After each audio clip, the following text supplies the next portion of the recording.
বন্ধু দুইটা তো পড়ে গেছে ওই সাইডে। কোনো সমস্যা নাই, দুইটা পড়ছে, তুই নামবে আয়। দুইটা পড়েনি মনে দে আমার কাছে। তুই নামবি। বন্ধু, একটা তোর, একটা আমার, একটা তোর, একটা আমার। কবরস্থান। একটা তোর, একটা আমার, একটা তোর। ভাই ভাই বসে বসে কি হয়েছে তুমি হাঁপাচ্ছি কেন?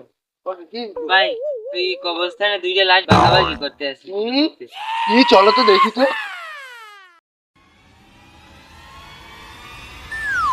একটা তোর, একটা আমার, একটা তোর, একটা আমার, একটা তোর, একটা আমার। বন্ধু বাইরে যে দুইটা আছে ওই দুইটা, দুইটা তোর একটা আমার একটা, ল যাই।